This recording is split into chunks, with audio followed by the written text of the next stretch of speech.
नमस्कार फ्रेंड्स, मैं रवि कुमार। आज मैं आपको अपने राजस्थान ज्योग्राफी की भूगोल श्रृंखला में अपन पढ़ रहे थे राजस्थान के भौतिक प्रदेश। और राजस्थान के भौतिक प्रदेश में अपन पढ़ चुके हैं भौतिक प्रदेश के बारे में सामान्य बातें। अब आज हम इस टॉपिक को आगे जो है क्रमबद्ध रूप से स्टार्ट करते हुए आज पढ़ेंगे राजस्थान का पहला भौतिक प्रदेश और उसका नाम है पश्चिम मरुस्थलीय प्रदेश। तो बच्चों देखो, जिनको समझ में नहीं आता है पीछे जाके आराम से अपने वीडियो देख सकते हैं और साथ साथ सिलेबस को पूरा कर सकते हैं।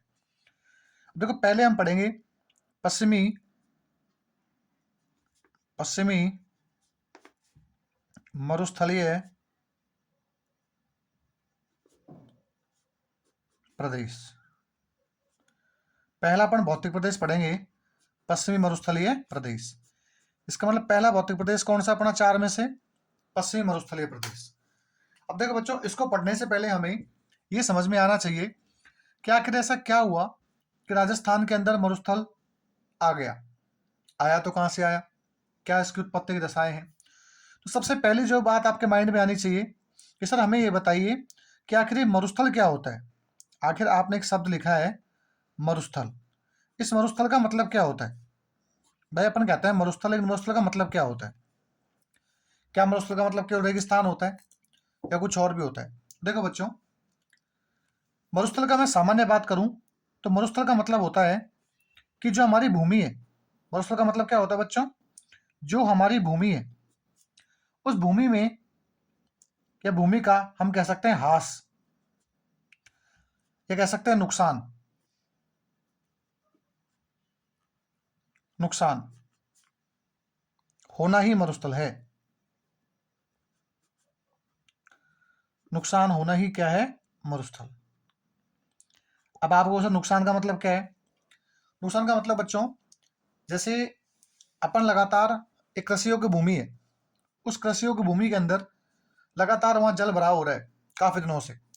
अब जैसे जल भराव होगा वहां पानी जमेगा, तो आपको पता है पानी से एक समस्या होती है, सेम समस्या। और जैसे ही सेम समस्या होती है तो उस कंडीशन में फिर वो भूमि जो है वो अनुपजाऊ हो जाती है, बंजर हो जाती है। और उस भूमि के अंदर जो है उपजाऊ तत्वों क्या हो जाती है? कमी, नष्ट हो जाते हैं। तब एक एक पॉइंट और भी लिख सकते हैं इसमें, भूमि के भूमि के उपजाऊ तत्वों का नष्ट होना। ध्यान रखना बच्चों, हमारी भूमि का नुकसान, ये कह सकते हैं भूमि में उपजाऊ तत्वों का नष्ट होना, क्या कहलाता है? मरुस्थल। अब हम जो मरुस्थल की बात कर रहे हैं राजस्थान के अंदर, उस मरुस्थल को बोलते हैं थार का मरुस्थल। क्या बोलते हैं बच्चों? थार का मरुस्थल। इसका मतलब मैं यहाँ बात करूं, जो हमारे राजस्थान या भारत के अंदर जो मरुस्थल है उसका नाम क्या है? थार मरुस्थल। क्या नाम है बच्चों? थार मरुस्थल। अब ध्यान रखना बच्चों, मरुस्थल दो प्रकार के होते हैं। मरुस्थल के प्रकार, आप मरुस्थल का मतलब समझते हो केवल रेगिस्तान? नहीं, मरुस्थल दो प्रकार के होते हैं। एक तो होता है बच्चों शीत मरुस्थल, एक होता है बच्चों शीत मरुस्थल। शीत माने ठंडा। अब आप मुझे एक बात बताइए, जैसे हमारे एक क्षेत्र है भारत में, लद्दाख। लद्दाख में पूरे वर्ष भर क्या जमी रहती है? बर्फ। और जैसे बर्फ जमी होती है तो वहां अपन कुछ भी खेती वगैरह नहीं कर सकते, ना मकान बना सकते हैं वहां पे। इसका मतलब क्या हो रहा है? भूमि का उपजाऊ तत्व में नष्ट हो रहे हैं। इसका मतलब वो भी क्या कहलाएगा? मरुस्थल, लेकिन वो कैसा होगा? ठंडा। एग्जाम्पल लिख सकते हैं अपन, लद्दाख। एक होता है बच्चों उष्ण मरुस्थल। उष्ण इसे बोलते हैं गर्म मरुस्थल, जहां पर क्या पाई जाती है? रेत। जहां पर क्या पाई जाती है बच्चों? रेत। जैसे हम कह सकते हैं थार का मरुस्थल। जैसे थार का मरुस्थल। इसका मतलब क्या है बच्चों? मरुस्थल दो प्रकार के होते हैं, एक शीत और एक उष्ण। अब हम थोड़ा सा जानकारी देख लेते हैं कि आखिर हमारा जो राजस्थान है उस राजस्थान में मरुस्थल कहाँ से आया। और कैसे आया और क्या उसकी दशाएं हैं। तो देखो बच्चों, यदि हम राजस्थान मरुस्थल की बात करते हैं तो राजस्थान में जो मरुस्थल है वो हमारे विश्व का जो सबसे बड़ा मरुस्थल है, जिसे हम सारा के मरुस्थल के नाम से जानते हैं, ये उसी का भाग है। बच्चों, राजस्थान में जो मरुस्थल है ये सहारा के मरुस्थल का भाग है।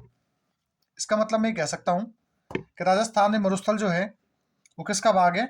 सारा का मरुस्थल। अब कैसे भाग है देखो, समझो आराम से। मैं यहाँ आपको एक मैप के माध्यम से समझाने की कोशिश करूंगा। देखो बच्चों, ये एक महाद्वीप है, इस प्रकार से अफ्रीका महाद्वीप। और इस अफ्रीका महाद्वीप से अपन थोड़ा सा आगे चलते हैं तो यहाँ आता है लाल सागर। फिर थोड़ा आगे चलते हैं, फिर ये अरब देश आते हैं। फिर अपन थोड़ा और आगे चलते हैं, फिर ये हिस्सा पाकिस्तान का आ जाता है। और इस प्रकार से जो है हमारे यहाँ जो भारत का हिस्सा है, उस भारत के हिस्से के अंदर यदि मैं बात करूं आपसे,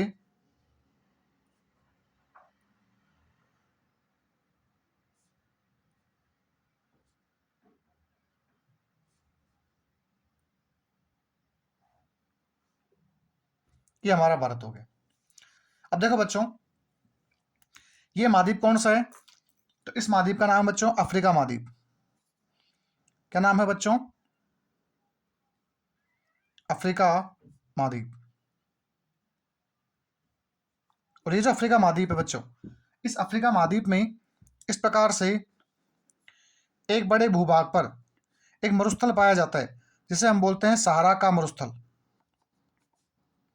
सहारा का मरुस्थल, इसका मतलब अफ्रीका महाद्वीप में एक मरुस्थल है और उसका नाम क्या है? सहारा का मरुस्थल। अब क्या होता है, ये जो सहारा का मरुस्थल है ये इस प्रकार से गति करता है पूर्व की ओर, और पूर्व की ओर ये हवाएं चलने के कारण ये अपनी रेत जो है उसे पश्चिम से पूर्व की ओर लेके जाता है। अब ये जो आप भाग देख रहे हैं इस प्रकार से, यहाँ यहाँ एक सागर है, उस सागर का नाम बच्चों लाल सागर। क्या नाम बच्चों? लाल सागर। फिर ये जो आपको हिस्सा दिखाई दे रहा है ये हिस्सा है बच्चों अरब सागर का। किसका है बच्चों? अरब सागर का। फिर यहाँ इस प्रकार से ये आ जाता है पाकिस्तान। यहाँ ये पाकिस्तान है, और पाकिस्तान के बाद में ये हिस्सा कौन सा है? भारत का। इस प्रकार से हम कह सकते हैं, यहाँ आपको पता है एक पर्वतमाला फैली हुई है और उसका नाम क्या है? अरावली। और यहाँ आपको पता है एक पर्वतमाला और फैली हुई है, उसका नाम क्या है? हिमालय। इसका मतलब ये कह सकता हूँ कि ये पश्चिम से रेत के कण उड़कर चलते हुए पाकिस्तान को क्रॉस करके हमारे भारत के ये हिस्सा कौन सा हो गया? उत्तर। ये कौन सा हो गया? पश्चिम। तो उत्तर पश्चिमी जो राज्य हैं, जैसे बात करूं मैं यहाँ पर थोड़ा पंजाब, यहाँ हम बात करें राजस्थान, उसके बाद हम बात करें यहाँ गुजरात, तो मैं कह सकता हूं कि इन में विशेष तौर पर जो है थार के मरुस्थल का बसाव पाया जाता है। अब देखो बच्चों, जैसे से मरुस्थल यहां से चलेगा,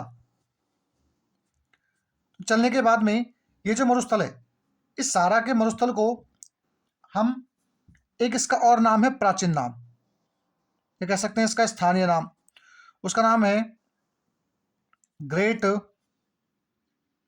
पोलियो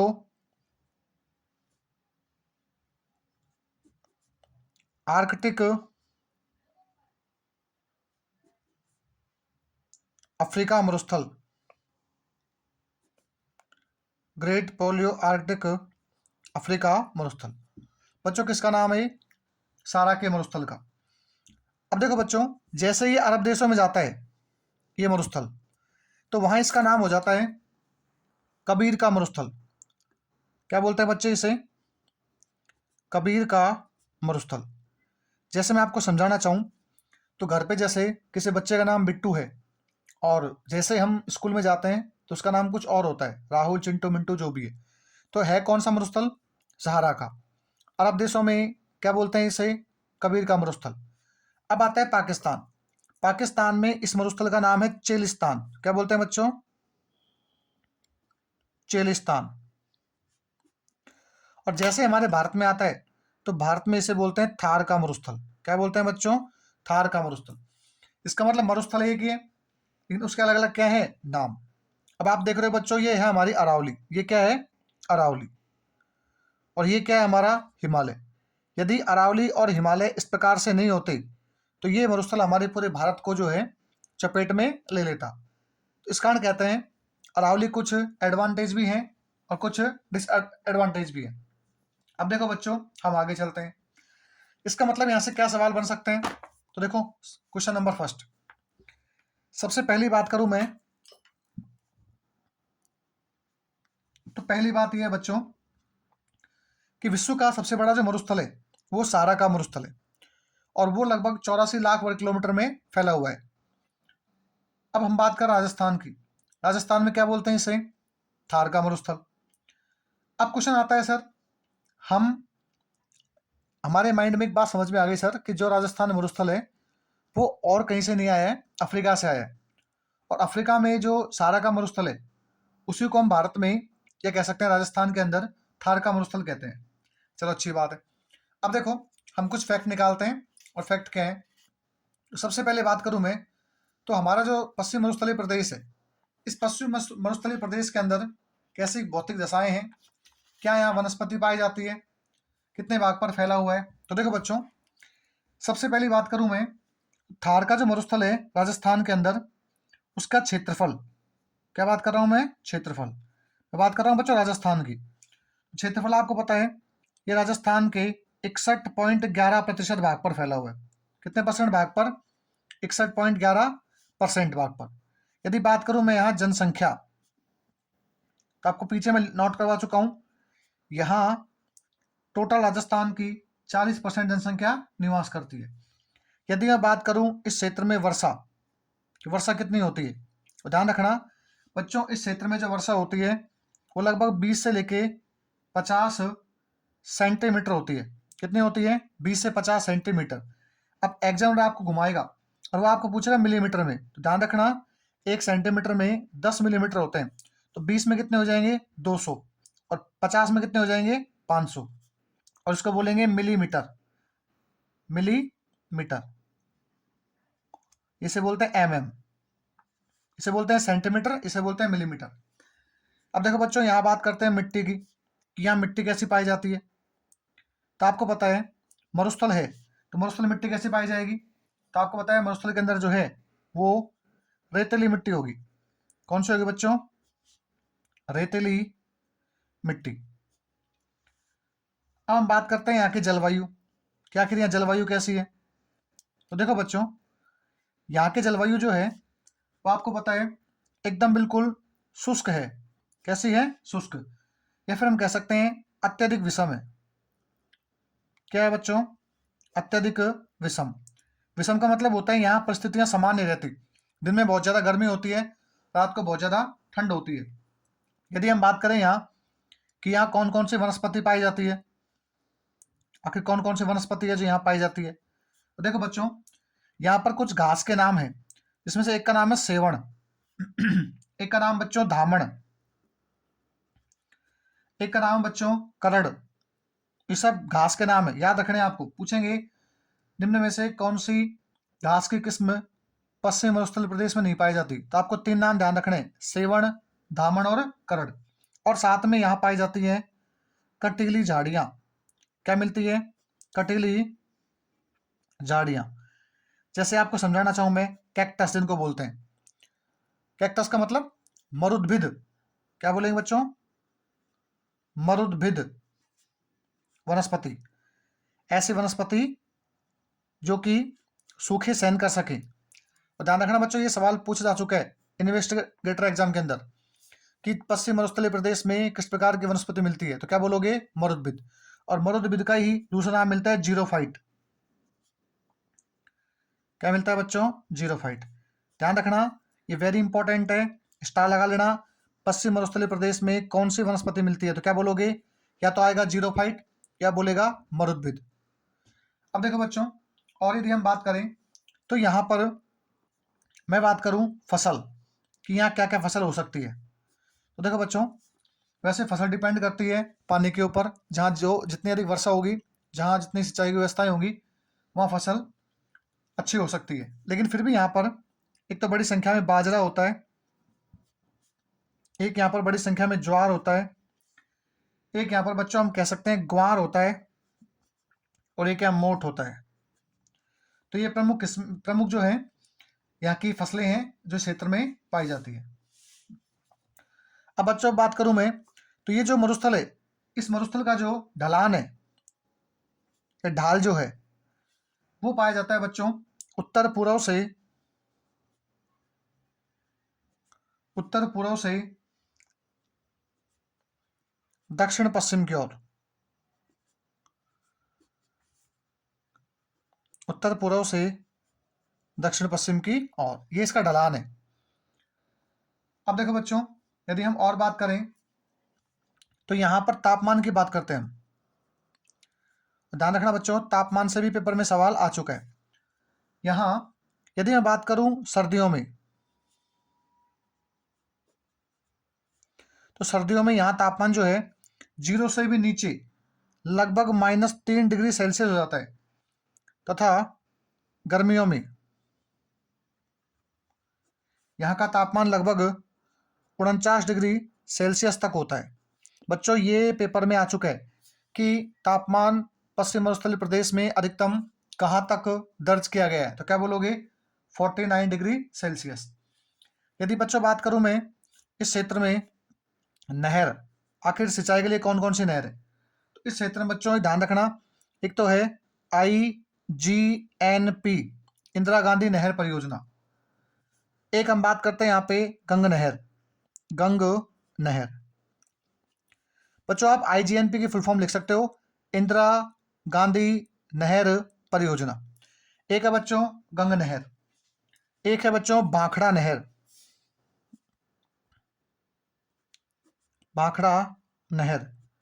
और एक हम बात करते हैं बच्चों, तो इस क्षेत्र में एक नहर और है नर्मदा नहर। कौन सी नहर है बच्चों? नर्मदा नहर। उसके बाद हम बात करते हैं बच्चों, तो इस क्षेत्र की प्रमुख नदियां, इस क्षेत्र में कौन कौन सी नदियां बहती हैं, तो बच्चों इस क्षेत्र में जो मुख्य नदियां हैं उसमें एक तो है लूनी या लूणी, एक क्षेत्र में नदी है घग्गर। कौन सी है बच्चों? घग्गर। और हम बात करें तो इस क्षेत्र के अंदर जो सर्वाधिक वार्षिक तापांतर है, हम कह सकते हैं सबसे ठंडा माह,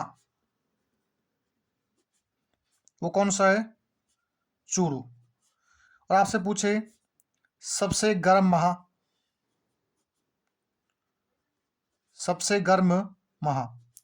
तो बच्चों ये भी कौन सा है? चूरू। आपको सर ऐसा कैसे हो सकता है? ध्यान रखना बच्चों, जो चूरू के अंदर जो मिट्टी पाई जाती है उसमें रेत के कण थोड़े मोटे हैं, और कहा जाता है कि जो रेत होती है उसकी एक विशेषता होती है, वो बहुत जल्दी तो गर्म हो जाती है और बहुत जल्दी क्या हो जाती है? ठंडी। और जैसे ही बहुत जल्दी गर्म होती है तो आपको पता है टेम्परेचर क्या हो जाता है? ज़्यादा। और जैसे ही बहुत जल्दी ठंडी होती है टेम्परेचर क्या हो जाता है बच्चों? कम। इसका मतलब मैं कह सकता हूँ कि ये राजस्थान में चूरू ऐसा जिला है जहाँ बहुत जल्दी गर्मी भी होती है और बहुत जल्दी सर्दी भी होती है। अब सबसे इंपॉर्टेंट फैक्ट कि सर ये बताइए आप कि पश्चिम मरुस्थलीय प्रदेश में जिले कितने हैं? अब ध्यान रखना बच्चों, यदि मैं बात करूं पहले जब जिले नहीं बने थे, उससे पहले जिले थे 12। ये सवाल काफी बार पूछा जा चुका है, एक बार आ चुका है LDC के एग्जाम में। पहले कितने जिले थे? 12 जिले। लेकिन मैं बात करूं वर्तमान में, तो वर्तमान में बच्चों ध्यान रखना इसके अंदर 19 जिले तो पूर्ण है। पूर्ण मतलब पूरे। ये नया फैक्ट है, ध्यान रखना आपको, ये हम कह सकते हैं। और 20वां जिला जो है, ये कह सकते हैं एक जिला और है 20वां, वो आधा है। तो हम कह सकते हैं टोटल यदि हम बात करें तो जिलों की संख्या वर्तमान में इसमें आती है 20। कितनी आती है बच्चों? 20। इसमें से 19 में तो पूर्णतः मरुस्थल है, जबकि एक जिले में जो है थोड़ा मरुस्थल कम पाया जाता है, ये कह सकते हैं जिले का आधा भाग आता है। जैसे आप देखोगे एक जिला बना है ब्यावर, उस ब्यावर का केवल इसमें अपन पश्चिमी ब्यावर शामिल करेंगे, पूरा ब्यावर शामिल नहीं करेंगे। कौन सा करेंगे? पश्चिमी ब्यावर। अब सबसे इंपॉर्टेंट बात है कि सर आप हमें ये बताइए कि अब वर्तमान में जो जिले हैं 19 या 20, वो ये बताइए कौन कौन से हैं, ताकि सवाल पूछा जाए कि इनमें से कौन कौन जिले मरुस्थलीय प्रदेश के हिस्से हैं या फिर नहीं है। तो बच्चों आपको ध्यान रखना है, नोट डाल के लिखते रहो आराम से। एक जिला है श्री गंगानगर, ध्यान रखना सवाल बनेगा यहाँ से नए एग्जाम में। और मैं कह सकता हूँ ज्योग्राफी यहाँ से नोट्स पढ़ाओ, वीडियो को कमेंट करो, अच्छा लगता है तो आपको, नहीं लगता है तो मत करो। दूसरी बात लाइक करो और जितना हो सके फ्रेंडों में शेयर करो। इससे बढ़िया ज्योग्राफी यूट्यूब पे आपको कोई नहीं पढ़ाएगा, ध्यान रखना मेरी बात फुल कंसेप्ट के साथ में। एक तो है गंगानगर, एक है बच्चों हनुमानगढ़, एक है बच्चों चूरू, नेक्स्ट आता है इसमें सीकर, नेक्स्ट आता है इसमें झुंझुनू,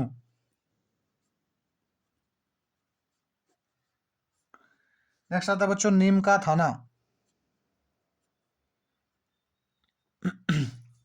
नेक्स्ट आता है बच्चों नागौर, नेक्स्ट आता है बच्चों डीडवाना कुचामन, एक ही जिले का नाम है, ध्यान रखना, डीडवाना कुचामन एक ही जिला है। उसके बाद बात करते हैं बच्चों बीकानेर, बीकानेर। उसके बाद हम बात करते हैं नेक्स्ट जो हमारा जिला है नया बना है अनूपगढ़। उसके बाद नेक्स्ट आता है बच्चों जैसलमेर, उसके बाद नेक्स्ट आता है बाड़मेर, उसके बाद बात करते हैं बालोतरा, बालोतरा। उसके बाद आता है पाली, उसके बाद आता है बच्चों जालोर, उसके बाद आता है सांचौर, उसके बाद आता है जोधपुर,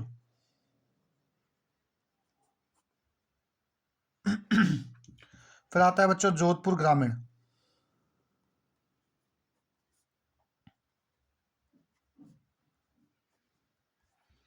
फिर आता है फलोदी, और एक आता है पश्चिमी ब्यावर।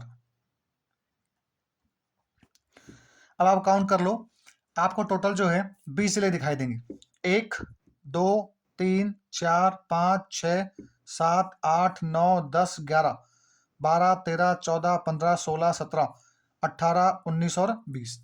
इसका मतलब ये वो 20 जिले हैं जो कि वर्तमान में पश्चिम मरुस्थलीय प्रदेश में आते हैं।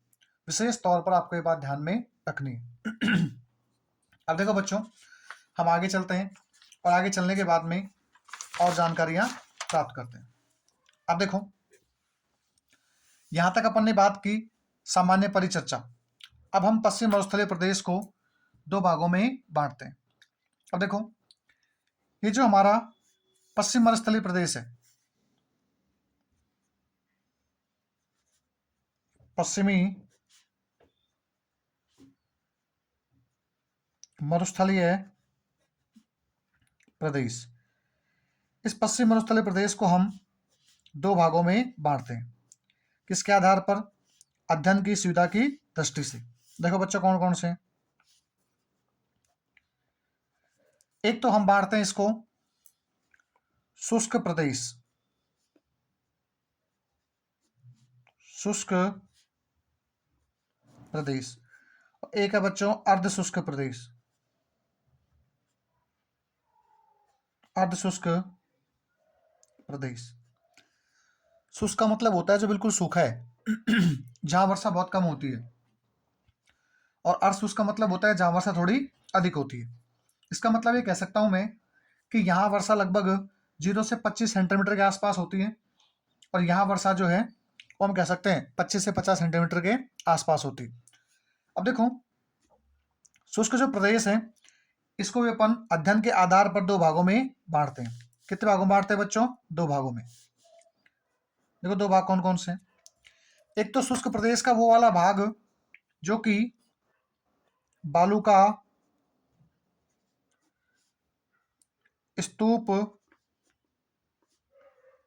मुक्त प्रदेश, बालू का स्तूप मुक्त प्रदेश। एक है बच्चों बालू का स्तूप युक्त प्रदेश। अब आपको सर ये क्या लिख दिया आपने? सुनो मेरी बात देखो। पश्चिम मरुस्थलीय प्रदेश के 2 भाग किए अपन ने, एक तो शुष्क प्रदेश और एक अर्ध शुष्क प्रदेश। अब देखो शुष्क मतलब होता है बिल्कुल सूखा, जहां ज्यादा कुछ संभावना ही है नहीं, चारों ओर जो है वर्षा कम होती है और ज्यादा कुछ उपजाऊ भाग यहाँ पे नहीं पाया जाता। अब आपको एक बात पता है कि पश्चिम मरुस्थलीय प्रदेश में जब वर्षा नहीं होगी तो वहाँ क्या है? रेगिस्तान। और रेगिस्तान में क्या पाई जाती है? रेत। और आपको पता है जैसे ही रेत हवा के संपर्क में आने पर एक स्थान से दूसरे स्थान पर जाती है तो कैसे जाती है? उड़कर। और उड़कर जैसे जाती है तो वहां कुछ आकृतियां बन जाती है। क्या बन जाती है? आकृतियां। और उन आकृतियों को हम कहते हैं बालू का स्तूप। क्या बोलते हैं? बालू का स्तूप।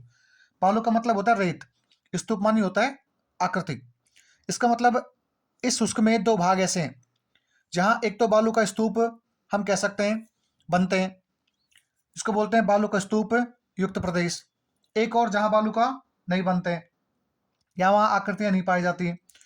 अब आपको सर आकृतियां नहीं पाई जाती तो पाया क्या जाता है? तो वहां पाए जाते हैं बच्चे चट्टान। क्या पाई जाती है? चट्टान। अब देखो ये जो भाग है ध्यान रखना, एक तो है मुक्त और एक कौन सा है? युक्त। मुक्त का मतलब होता है फ्री, मतलब यहाँ पर बालू का स्तूप नहीं बनते हैं, आकृतियां नहीं बनती है। और ये वाला जो भाग है बालू का स्तूप मुक्त प्रदेश, ये बच्चों टोटल जो है वो 41.5% भाग पर है। कितने परसेंट भाग पर है? 41.5। आपको सर कैसे? तो सुनो, मैं इस शुष्क मरुस्थलीय प्रदेश को टोटल 100% मान लेता हूँ। कितना परसेंट मान लेता हूँ? 100%।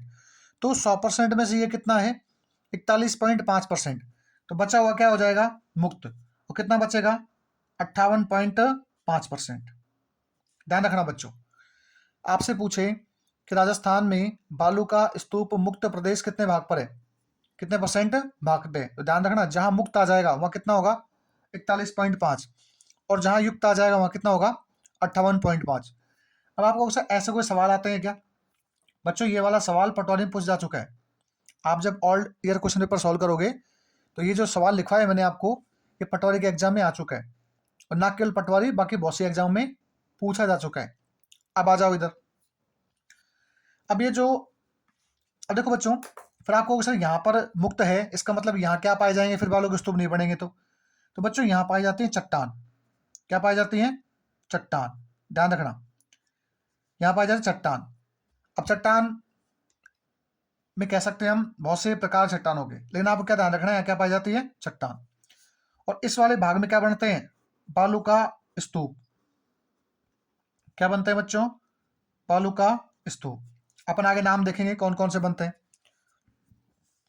अब मैं बात करता हूं अर्धशुष्क मरुस्थलीय प्रदेश। बच्चों अर्धशुष्क मरुस्थलीय प्रदेश जो है इसको मैं टोटल अध्ययन की दृष्टि से मैं इसके भाग करूंगा 4। कितने भाग करूंगा बच्चों? 4। देखो पहला जो भाग आता है बच्चों, वो पहला भाग है घग्गर का मैदान। घग्गर का मैदान। नेक्स्ट जो इसका भाग है उसे हम बोलते हैं शेखावाटी। क्या बोलते हैं बच्चों? शेखावाटी अंतः प्रवाही क्षेत्र। क्या बोलते हैं बच्चों? शेखावाटी अंतः प्रवाही क्षेत्र। तीसरा जो हिस्सा है बच्चों वो बोलते हैं नागौरी उच्च भूमि। क्या बोलते हैं? नागौरी उच्च भूमि। और जो नंबर 4 है उसे बोलते हैं हम लूनी बेसिन, या इसी बोलते हैं लूनी बेसिन या गोडवार प्रदेश। क्या बोलते हैं बच्चों? लूनी बेसिन या गोडवार प्रदेश। अब सवाल कैसे पूछेंगे? निम्न में से अर्धशुष्क मरुस्थलीय प्रदेश का भाग नहीं है। मेरे क्वेश्चन सुनना आप आराम से। निम्न में से अर्धशुष्क मरुस्थलीय प्रदेश का भाग नहीं है। ऑप्शन देगा आपको, पहला घग्गर का मैदान, फिर ऑप्शन देगा शेखावाटी अंतःप्रवाही क्षेत्र, तीसरा देगा लूनी बेसिन और चौथा देगा बनास बेसिन। तो बच्चों ध्यान रखना, बनास बेसिन अर्धशुष्क मरुस्थलीय प्रदेश का भाग नहीं है। ये किस में आता है? तो अपन आगे पढ़ेंगे पूर्वी मैदानी प्रदेश में। अब देखो बच्चों, यहां तक अपन ने इसका सामान्य वर्गीकरण कर लिया है। अब अपन एक एक करके विस्तार से बात करेंगे। तो सबसे पहले अपन जो पढ़ेंगे वो इससे आता है शुष्क पश्चिम मरुस्थलीय प्रदेश। तो अपन सबसे पहले हेडिंग डालते हैं नंबर 1। देखो बच्चों, 22 टैब जैसे पढ़ा रहा हूं मैं वैसे पढ़ते जाइए, नोट्स बनाते रहो। इतना कह सकता हूं मैं, ज्योग्राफी में आपको कोई दिक्कत नहीं आएगी। अब देखो बच्चों, अपन पहला पढ़ेंगे बालू का स्तूप युक्त मरुस्थलीय प्रदेश। अब इसको अपन पढ़ेंगे तो देखो इसमें क्या क्या विशेषताएं हैं। सबसे पहली बात अपन हेडिंग डालते हैं बालू का स्तूप मुक्त मरुस्थलीय, बालू का स्तूप मुक्त मरुस्थलीय प्रदेश। और अब हम इसको पढ़ेंगे कि इसमें क्या क्या विशेषताएं पाई जाती हैं। पहली बात तो कितने परसेंट भाग पर है? तो क्या बोलोगे बच्चों? 41.5% भाग पर। अब देखो यहां से क्या क्या सवाल बन सकते हैं।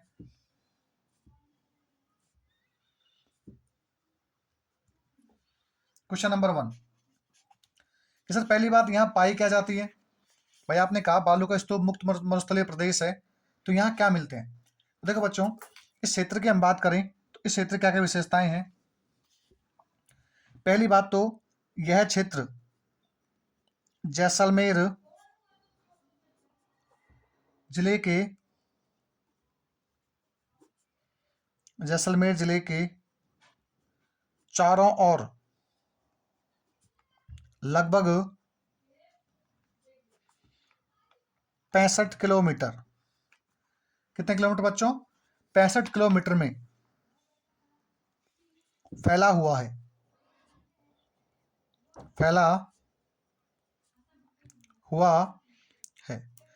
इसका मतलब इस क्षेत्र का विस्तार कहाँ पाया जाता है? मुख्यतः जैसलमेर और उसके आसपास के क्षेत्रों में। अब यदि हम बात करें तो इस क्षेत्र में क्या पाई जाती है? तो इस क्षेत्र में बच्चों चूना पत्थर व बालू का पत्थर,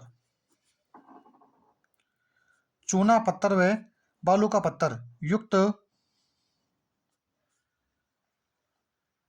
जैसलमेर में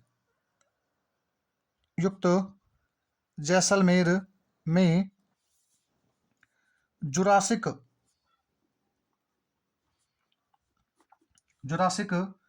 काल के पत्थरों से निर्मित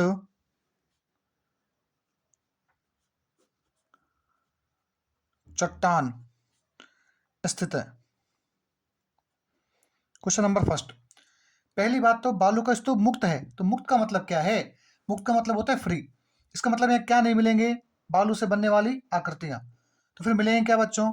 तो पहली बात ध्यान रखना, जैसलमेर के आसपास के क्षेत्र में लगभग 65 किलोमीटर के एरिया में ये भाग फैला हुआ है, और इस भाग में चूना पत्थर व बालू का पत्थर युक्त जुरासिक काल की, विशेष तौर पर ध्यान रखना काल कौन सा है?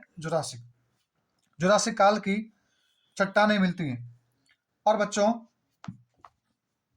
हम कह सकते हैं कि चट्टान जो है इनमें, अब देखो बच्चों, यदि इन्हीं चट्टानों के अंदर हम कह सकते हैं छोटी झीलें बन जाएं, क्या बन जाएं? छोटी झील, तो बच्चों उन्हें वहां स्थानीय भाषा में या तो रन कहते हैं या उन्हें टाट कहते हैं। क्या बोलते हैं बच्चों? रन या टाट। बालू का स्तूप मुक्त मरुस्थलीय प्रदेश में यदि छोटी झीलें बन जाती हैं पानी की तो उसे बोलते हैं रन या टाट। अब देखो, इसी क्षेत्र में सबसे इंपॉर्टेंट क्वेश्चन जो आपको विशेष तौर पे ध्यान रखना है, वेरी इंपॉर्टेंट, इसी क्षेत्र के अंदर एक जगह है जैसलमेर में, आकल वुड फॉसिल पार्क। क्या है बच्चों? Akal wood fossil park.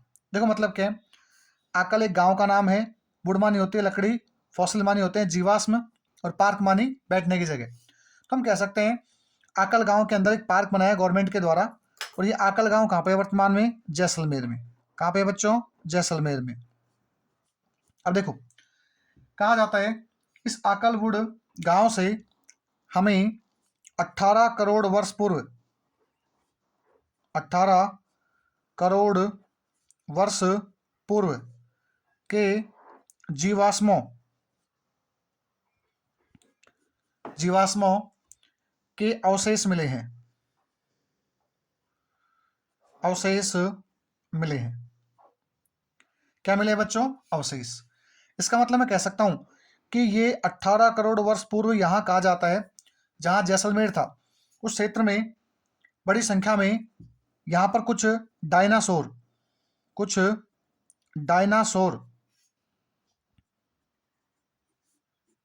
विद्यमान थे। तो यहां से क्या मिला हमें? डायनासोर के अवशेष। ध्यान रखना, सामान्य जो छोटे एग्जाम होते हैं उनमें डायरेक्ट पूछेंगे आकलवुड फॉसिल पार्क किस भौतिक प्रदेश का हिस्सा है? तो ध्यान रखना, पश्चिमी मरुस्थलीय प्रदेश। और उसमें भी कौन सा है? शुष्क मरुस्थलीय प्रदेश। उसके अंदर भी कौन सा है? बालू का स्तूप मुक्त मरुस्थलीय प्रदेश। और यहाँ पर कितने वर्ष पुराने जीवाश्म मिले हैं? 18 करोड़ वर्ष पूर्व के जीवाश्म। और जो है यहाँ से क्या मिले हमें? डायनासोर के अवशेष मिले। अब देखो बच्चों, हम और बात करते हैं यहाँ पे। तो यहाँ से सवाल जो बनता है वो आपको 2 सवाल ध्यान रखने हैं। बालू का स्तूप मुक्त मरुस्थलीय प्रदेश 41.5% भाग पर, ये जैसलमेर के चारों ओर 65 किलोमीटर के एरिया में फैला हुआ है। और यहाँ से चूना पत्थर और बालू का पत्थर क्या मिलती है? चट्टाने। और यहाँ जो चट्टान है वो आज की नहीं है, बहुत प्राचीनतम चट्टाने हैं। और वो चट्टाने लगभग जुरासिक काल के, कह सकते हैं जो जुरासिक काल था उसमें चट्टानों क्या हुआ था? निर्माण। और यदि इस क्षेत्र में छोटी झील बन जाती हैं तो उसे क्या बोलते हैं? रन या टाट। और इसी क्षेत्र में आकलवुड फॉसिल पार्क स्थित है। और आकलवुड जो फॉसिल पार्क है हम कह सकते हैं ये कहाँ पे है? जैसलमेर में। और यहाँ से 18 करोड़ वर्ष पूर्व जीवाश्मों के अवशेष मिले। और ये यहाँ से क्या मिले हैं? डायनासोर के अवशेष। अब देखो बच्चों, नेक्स्ट चलते हैं हम। अब नेक्स्ट क्या सवाल बन सकते हैं? तो हमने एक किस्सा पढ़ लिया जो कि था बालू का स्तूप मुक्त मरुस्थलीय प्रदेश। अब पढ़ेंगे बच्चों दूसरा। और दूसरा क्या है बच्चों? बालू का स्तूप युक्त मरुस्थलीय प्रदेश।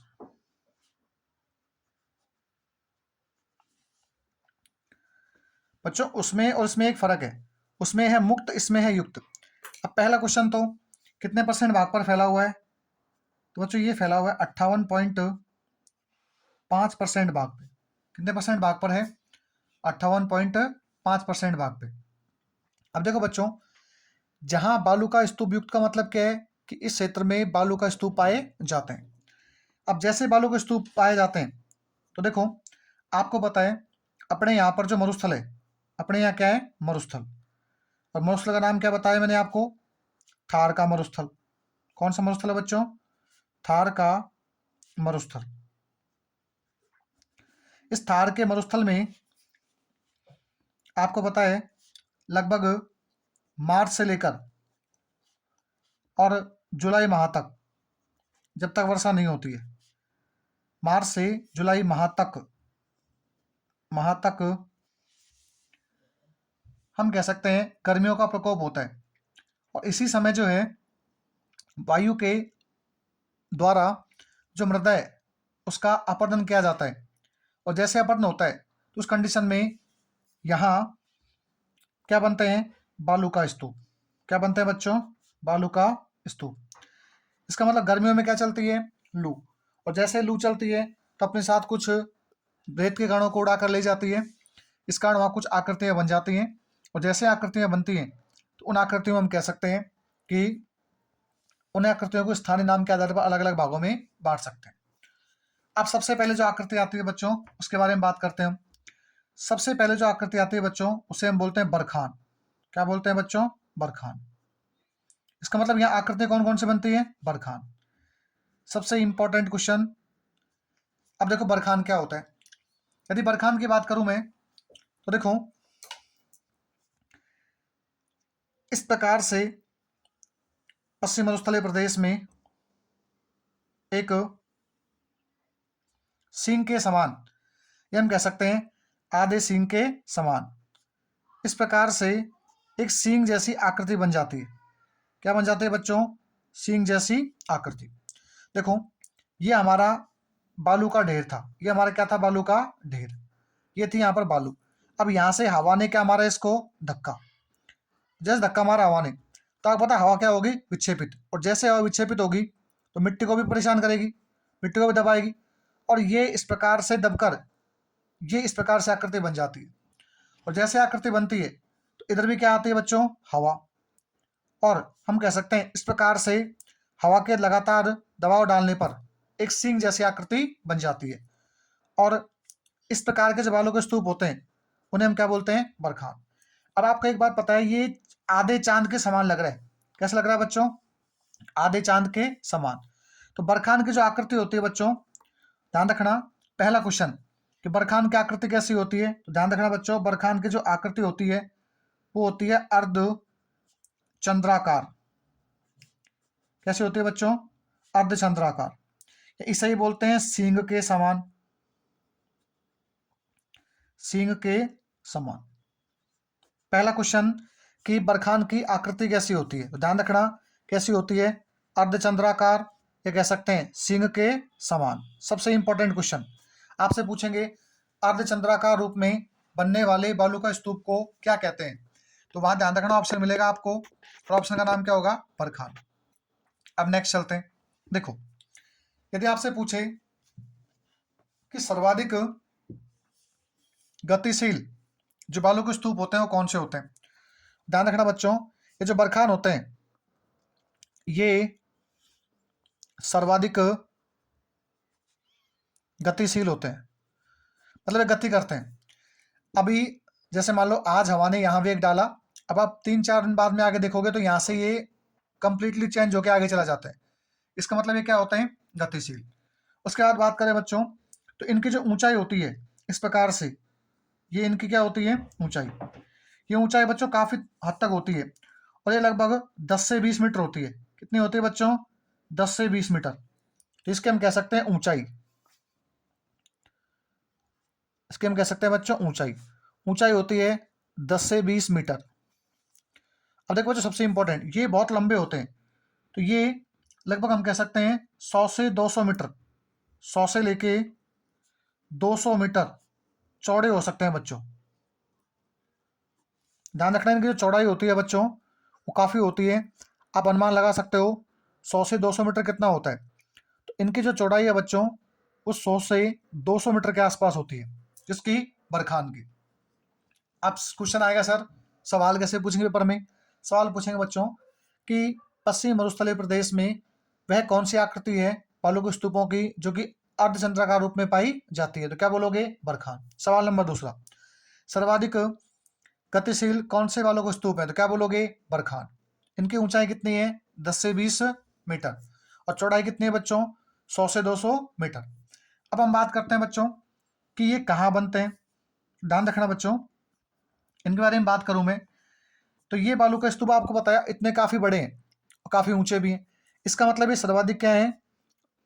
ये क्या है बच्चों? सर्वाधिक नुकसानदायक। सर्वाधिक नुकसानदायक। अब बच्चों आप एक बात सोचो, रेत का इतना बड़ा टीला है, यदि वो भयंकर हवा चली तो वो किसी के ऊपर भी जाकर गिर सकता है जो आसपास लोग निवास करते हैं। इसका मतलब इससे क्या होता है? लोगों को नुकसान होता है, हानि होती है। अब देखो बच्चों, मैं बात करूं तो बरखान जो है ये सर्वाधिक जैसलमेर जिले में बनते हैं। कहाँ बनते हैं? जैसलमेर जिले में, ध्यान रखना। और कहाँ कहाँ बनते हैं बच्चों? तो जैसलमेर के अलावा ये बनते हैं शेखावाटी क्षेत्र में, शेखावाटी क्षेत्र में, जैसे चूरू है, सीकर है, झुंझुनू है, नीम का थाना है। ठीक है, तो यहाँ क्या बनते हैं? बरखान। लेकिन आपको ध्यान रखना, जो अभी हाल ही में जो बरखान बन रहे हैं, मतलब जो नए बरखान बन रहे हैं, नए का मतलब जो अभी देखे गए हैं कुछ सालों में, तो नए बरखान जो है वो एक जिला पड़ता है हमारे चूरू। उस चूरू के एक गांव है भालेरी, भालेरी गांव, यहाँ पर सर्वाधिक बालू के स्तूप देखे गए हैं। ध्यान रखना बच्चों, सवाल क्या पूछेंगे? पहली बात, बरखान क्या है? एक बालू का स्तूप। दूसरी बात, आकृति कैसी है? अर्धचंद्राकार या सींग के समान। सर्वाधिक क्या होते हैं? गतिशील। इनकी ऊंचाई कितनी होती है? 10 से 20 मीटर। चौड़ाई कितनी होती है? 100 से 200 मीटर। और हम कह सकते हैं कि ये जो बरखान होते हैं वो कहाँ पाए जाते हैं? जैसलमेर और शेखावाटी क्षेत्र में। और नए बरखान कहाँ बन रहे हैं हाल ही में? तो क्या बोलोगे? नए बरखान जो है वो हमारे चूरू के, कह सकते हैं, भालेरी गांव में बन रहे हैं इस समय। अब देखो बच्चों, और बात करते हैं हम, और यहाँ से क्या सवाल बन सकते हैं। अब नंबर 2, दूसरी जो आकृति बनती है उसके बारे में बात करेंगे। देखो बच्चों, दूसरी जो आकृति है वो है पौनानुव्रती, या इसी का नाम मिलेगा आपको अनुधैर्य, या इसी का नाम मिलेगा आपको बच्चों रेखीय, इसी का नाम मिलेगा आपको कटक, इसी का नाम मिलेगा आपको सीप, इसी का नाम मिलेगा बच्चों अलब, बालू का स्तूप। ये सब एक ही नाम है, बालू का स्तूप। अब देखो, ये सब एक ही नाम है। अब देखो, इसमें आपको एक क्वेश्चन ध्यान रखना, सिंपल सा बस। देखो, पहला सिंपल सवाल क्या है? इसमें क्या होता है बच्चों? इस प्रकार से आकृति बनती है, इस प्रकार से। ये कोई बालू का स्तूप था, पूरा एक ढेर था। जैसे हवा आई, इधर से क्या आ रही है? हवा। तो यहाँ में क्या मतलब, लहर जैसी आकृतियां बन जाती है। और ये जो बालू का स्तूप होते हैं वो हवा की दिशा के समानांतर बनते हैं। एक क्वेश्चन ध्यान रखना, सिंपल सा, हवा की दिशा के समानांतर।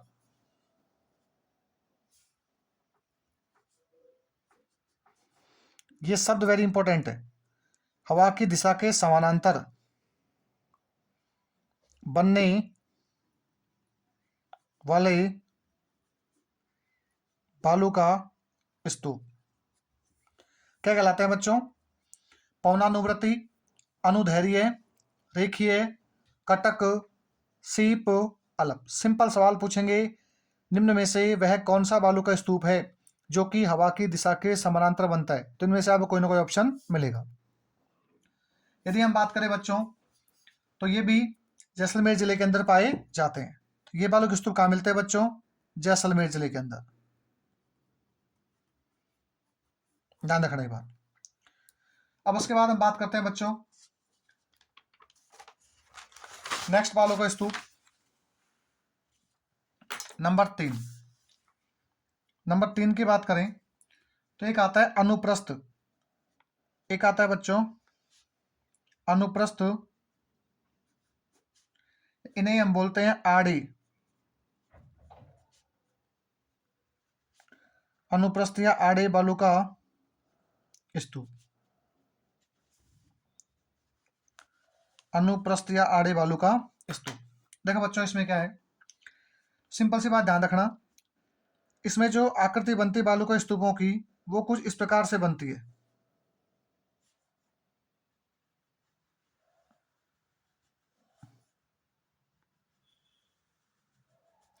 इधर से हवा आती है और हवा जो है इस पे दबाव डालती है और कुछ इस प्रकार से बालू का ढेर बन जाता है।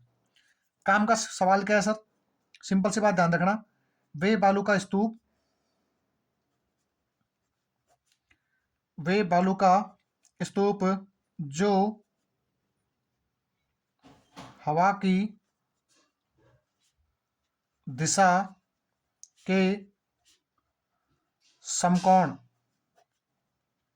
पर बनते हैं। एक शब्द याद रखना है इसमें, समकोण, बस, और कुछ याद नहीं करना आपको। सिंपल सी बात है, वे बालू का स्तूप जो हवा की दिशा के समकोण पर बनते हैं उन्हें हम क्या बोलते हैं? अनुप्रस्थ या आड़े बालू का स्तूप। बस, इसके अलावा कुछ भी ध्यान नहीं रखना है। अब देखो, नेक्स्ट बात करते हैं नंबर 4 पे। नंबर 4 पे आता है पैराबोलिक बालू का स्तूप। पैराबोलिक बालू का स्तूप, ध्यान रखना, ये जो अनुप्रस्थ बालू का स्तूप है, कौन सा स्तूप? अनुप्रस्थ बालू का स्तूप। यदि ये कोई बड़ी वनस्पति, यदि बड़ी वनस्पति, जैसे कोई बड़ा पेड़ है, जैसे रेगिस्तान है, उस रेगिस्तान में कोई बड़ा पेड़ है, जैसे बबूल का पेड़ है, तो बड़ी वनस्पति के पीछे निर्मित अनुप्रस्थ बालू का स्तूप, अनुप्रस्थ बालू का स्तूप ही पैराबोलिक बालू का स्तूप होते हैं। देखो बच्चों, जैसे मैंने कहा, ये कोई बबूल का पेड़ है, ठीक है, इसकी रूट है, जड़ें हैं इस प्रकार से। अब ये कोई पेड़ था इस प्रकार से। अब जैसे मान लो यहां कोई रेत का ढेर था, उस पर हवा ने क्या मारी? टक्कर। और हवा ने जैसे टक्कर मारी तो ये आगे बढ़ता गया, और बढ़ने के कारण ये इस प्रकार से बन गया।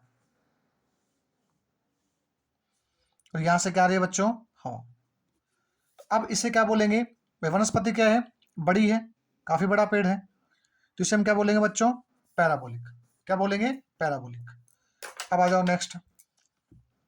नेक्स्ट हम बात करते हैं नंबर 5।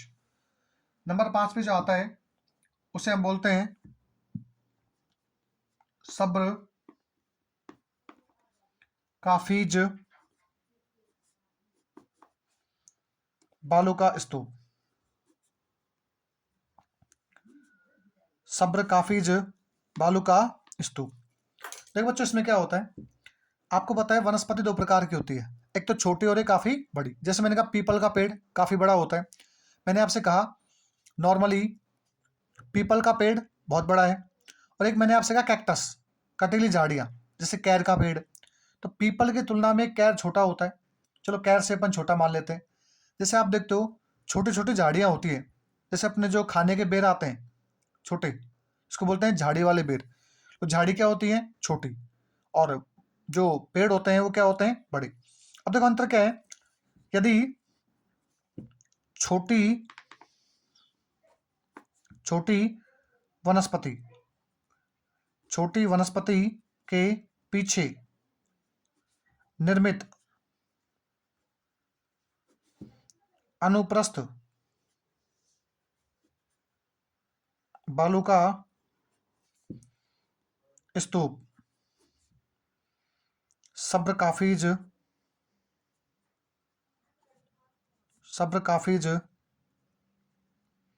बालू का स्तूप होते हैं। देखो बच्चों, जैसे मैंने कहा ये कोई छोटी सी वनस्पति है, ये, और यहां इस प्रकार से बालू का जमा हो गया, तो ये इधर से हवा आई, जैसे हवा आती है तो यहाँ क्या बन जाएंगे बच्चों? छोटे से बालू का स्तूप बन जाएंगे। लेकिन ये बनेंगे कैसे? अनुप्रस्थ। ध्यान रखना, ये मैं देखो यहाँ पे सब लिखा है, अनुप्रस्थ बालू का स्तूप। मतलब देखो, पहली बात तो अनुप्रस्थ क्या होता है? तो ऐसे बालू का स्तूप जो कि हवा की दिशा के समकोण बनते हैं उन्हें क्या बोलते हैं? अनुप्रस्थ बालू का स्तूप। अब यदि अनुप्रस्थ बालू का स्तूप किसी बड़ी वनस्पति के पीछे बनाए तो क्या बोलेंगे? पैराबोलिक। यदि यही अनुप्रस्थ बालू का स्तूप किसी छोटी वनस्पति के पीछे बनाए तो इसे बोलेंगे सब्रकाफीज। क्या बोलेंगे बच्चों? सब्रकाफीज। अब मैं आपको एक बालू का स्तूप और पढ़ा देता हूं, फिर टॉपिक क्या हो जाएगा? बालू के स्तूपों का खत्म। उसके बाद हम बच्चों नेक्स्ट चलते हैं। ये हमारा कौन सा नंबर था? 5। अब हम बात करते हैं नंबर 6। नंबर 6 पे बात करते हैं तारा बालू का स्तूप। कौन सा है बच्चों? तारा बालू का स्तूप।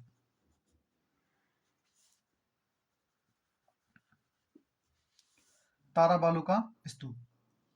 देखो बच्चों, यदि मैं तारा बालू का स्तूप की बात करूं तो जब हवा की दिशा हवा की दिशा निश्चित नहीं होती, निश्चित नहीं होती तो तारे नुमा आकृति में बनने वाला स्तूप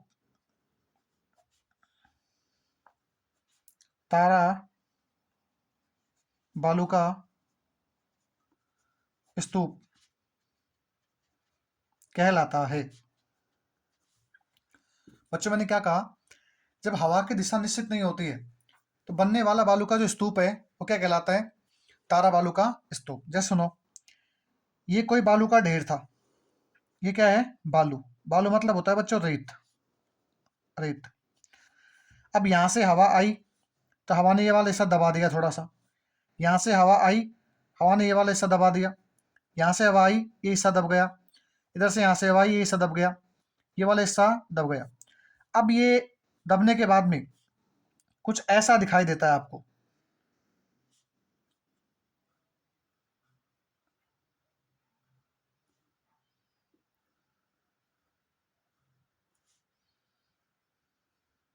इस प्रकार से इसका मतलब कैसा बन जाता है? तारे नुमा। तारे नुमा। अब यहां से हवा आई, ये हवा आ रही है इधर से। इधर से भी क्या आ रही है बच्चों? हवा। इधर से भी क्या आ रही है बच्चों? हवा। इसका मतलब हवा की दिशा क्या नहीं है? निश्चित नहीं है। मैंने यह लिखा है जब हवा की दिशा निश्चित नहीं होती है। इसका मतलब हवा कहीं से भी आ सकती है और जहां से हवा आती है वही भाग क्या हो जाता है? दब जाता है। तो इस प्रकार के बालू के स्तूप क्या कहलाते हैं? तारा बालू का स्तूप। तो बच्चों, अपन ने आज बात की कि सबसे पहले तो मैं आपका रिवीजन करवाना चाहूंगा 2 मिनट में कि अपन ने पढ़ा पश्चिम मरुस्थलीय प्रदेश। पश्चिमी जो मरुस्थलीय प्रदेश है इसमें अपन ने देखा सबसे पहले कि पश्चिमी जो मरुस्थलीय प्रदेश है इसकी विशेषताएं क्या क्या है। दूसरी बात, यहाँ कितने भागों में बांटा गया है। यहाँ पर बालू का स्तूप युक्त मरुस्थलीय प्रदेश कौन सा है, मुक्त कौन सा है, कौन कौन सी आकृतियां बनती हैं। अब इससे जो नेक्स्ट भाग होगा अपन कल पढ़ेंगे, इसका नाम होगा अर्धशुष्क मरुस्थलीय प्रदेश। अब बच्चों देखो, कमेंट में आपको कुछ क्वेश्चंस के आंसर देने हैं। क्वेश्चन नंबर फर्स्ट, यदि आप लगातार मेरी वीडियो देख रहे हैं तो अपन ने पहला टॉपिक पढ़ लिया और जैसे ही पहला टॉपिक पढ़ा है तो आप मुझे जवाब देंगे कि राजस्थान के अंदर कोटपुतली बहरोड जो जिला है वो किन 2 जिलों से बनाया गया है। सबसे पहली बात, कोटपुतली बहरोड जिला किन 2 जिलों से बनाया गया है। क्वेश्चन नंबर दूसरा, वह कौन सा जिला है जो कि बीकानेर और गंगानगर से मिलकर बना है। क्वेश्चन नंबर तीसरा, हाल ही में नवगठित जिलों के बाद वह कौन सा जिला है जो कि सर्वाधिक राजस्थान के जिलों के साथ सीमा साझा करता है। क्वेश्चन नंबर दोबारा मेरा, राजस्थान के नवगठित जिलों के अनुसार वह कौन सा जिला है जो कि सर्वाधिक जिलों से अपनी सीमा साझा करता है। और अंतिम क्वेश्चन मेरा, आप मुझे बताएंगे कि राजस्थान के केवल कितने जिले, क्वेश्चन दोबारा सुनना, राजस्थान के केवल कितने जिले अंतर्राज्यीय सीमा बनाते हैं। इस क्वेश्चन का आंसर आपको कमेंट में जरूर देना है। क्वेश्चन दोबारा रिपीट कर देता हूं मैं, राजस्थान के केवल कितने जिले अंतर्राज्यीय सीमा बनाते हैं। ध्यान रखना बच्चों, या फिर हम कह सकते हैं सीमा पर स्थित है। तो बाकी बात करते हैं कल। थैंक यू गाइस, वीडियो अच्छा लगे तो आप इसको शेयर कीजिए, लाइक कीजिए। Okay, all the best.